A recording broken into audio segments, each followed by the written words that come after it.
आदाब चौहान जी, देखिए जब जब बात होती है धर्म से जुड़े कट्टर विचारों की और उस कट्टर विचारों का शिकार जो है वो महिलाएं होती हैं, और इसमें मैं किसी एक धर्म की बात नहीं कर रही, लगभग ऐसी परिस्थिति दुनिया के कोनों कोनों में दिखाई दी है।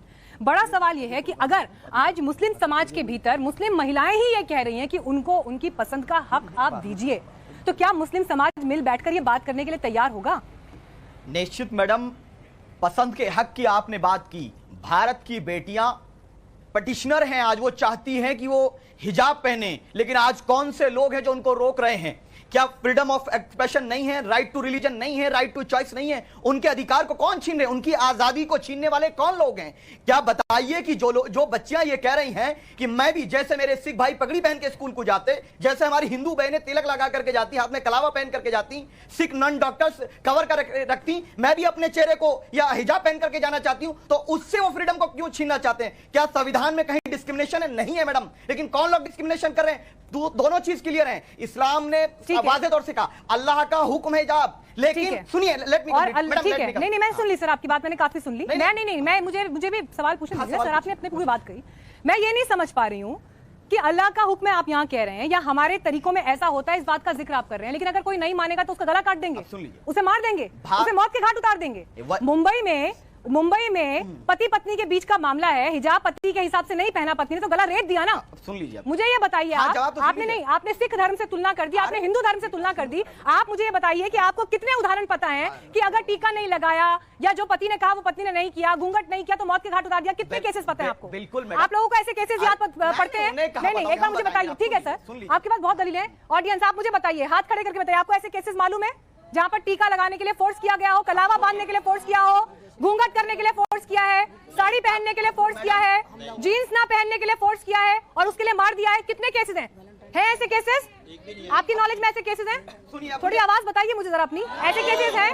ठीक है, जवाब देने नहीं है, चलिए बताइए, जवाब दे बताइए। पहली बात तो यह कि भारत के अंदर कानून है, अगर कोई भी व्यक्ति किसी की फ्रीडम को छीनता है तो उस पर कानून के तहत मुकदमा दर्ज होगा और कानून उसको सजा देगा, जो भी अत्याचार करेगा। लेकिन अफसोस मुझे मैडम ये होता है कि जो संविधान वो करेगा जो संविधान करेगा, मोमबत्तियां नहीं जलती, संविधान वो करेगा, बेटियों के लिए जलती है, संविधान नहीं, बेटियों के लिए नहीं, संविधान नहीं, संविधान नहीं, न्यायालय ने बिल्किस के दोषियों को सजा दी है।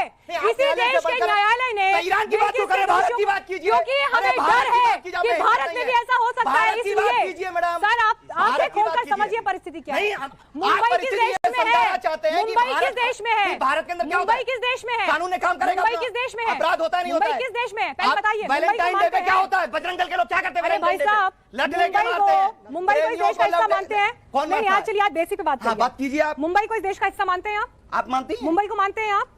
सर हम मैं तो पाकिस्तान को भी भारत का हिस्सा मानता हूं। आप कहिए, आप कहिए। अच्छा, अल जवाहिरी आपके लिए क्या है? कहिए मैडम, अल जवाहिरी आपके लिए क्या है सर? अल जवाहिरी कौन है? जो दुश्मन हमारे देश का वो मेरा दुश्मन। अल जवाहिरी जो मेरे देश का दुश्मन वो मेरा समर्थन अल जवाहिरी करता है। कर्नाटक की घटना का समर्थन अल जवाहिरी करता है। मुझे क्या करना है? आज साबित करिए अल जवाहिरी कौन है? आप भाड़ में नहीं, कौन है अल जवाहिरी? अल जवाहिरी कौन है? नहीं, मुझे क्या डिफाइन करिए। ये शख्स यहाँ पर खड़े होकर अल जवाहिरी एक ग्लोबल आतंकवादी है, ये नहीं बोल पा रहे हैं। जो लोग अल जवाहिरी को आतंकवादी नहीं बोल पाएंगे, जो लोग अल जवाहिरी को आतंकवादी नहीं बोल पाएंगे, अरे सर आप बीजेपी की तुलना अल जवाहिरी से कर रहे हैं? क्या बकवास कर रहे हैं आप खड़े होकर? मैं आपसे ये पूछ रही हूँ सर, आप मुझे बताइए अल जवाहिरी कौन है? अल जवाहिरी कौन है मुझे बताइए। हम ऐसे रिश्तेदार नहीं पालते, ना तो हम ऐसे रिश्तेदार पालते हैं, ना ही हमें ऐसे रिश्तेदारों को कंडेम करने से पहले सोचना पड़ता है। आपको पता है अल जवाहिरी कौन है? आपको पता है या नहीं पता है? मुझे भारत का पता। अगर आपको नहीं पता तो मैं आपसे आगे बात नहीं, मुझे नहीं पता, मुझे भारत के लोगों का ठीक है। चलिए, उत्तराखंड में मुझे ये पता है, उत्तराखंड में गई थी, उसके परिवार से मैं बात करके हाथरस की बेटी की इज्जत लूटी गई। हाथरस की खबर हमने दिखाई थी, हमने बात की थी। आप ये बताइए, आप मुझे बताइए। अरे सर मैं आपसे ये पूछ रही हूँ, मुझे ये बताइए किस मुस्लिम महिला के लिए आप सड़क पर उतरे हैं? किसके लिए उतरे हैं? बताइए कब उतरे हैं? बताइए कब उतरे हैं? बस बिल्किस बानो के लिए उतरे ना, कोई दिक्कत नहीं, उतरिए, शौक है। लेकिन मुझे ये बताइए, अल जवाहिरी को आतंकवादी क्यों नहीं बोल पा रहे आप? क्यों नहीं बोल पा रहे? बताइए मुझे। ये जो महिलाएं यहाँ पर मौत के घाट उतारी गई हैं, ये जो महिलाएं मौत के घाट उतारी गई है, कौन है? ये कौन है? पूछ मुझसे रही ये कौन है? महिला की तरह बिहेव करिए, मैं सम्मान से कह रहा हूँ। बोलने दे, तकलीफ हुआ है बेचारे को, बोल बोल।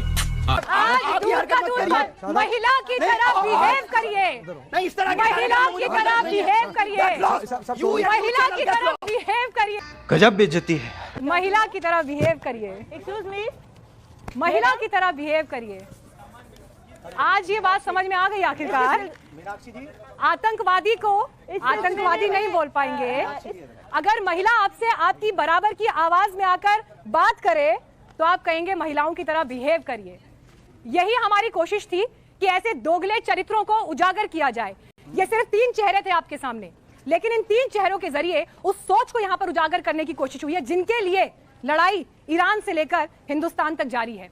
और ऐसे लोगों से हम डरने वाले नहीं हैं। ये बात इसलिए महत्वपूर्ण हो जाती है क्योंकि अगर अपनी बराबरी के लिए, अपने सम्मान के लिए और अपनी सुरक्षा के लिए महिलाएं बात नहीं करेंगी तो फिर आपके साथ कोई नहीं खड़ा होगा। अपनी लड़ाई आपको खुद लड़नी होगी। कोई ट्रोल, कोई भी बुली आपको बुली नहीं कर सकता, ये आपको बात समझनी पड़ेगी।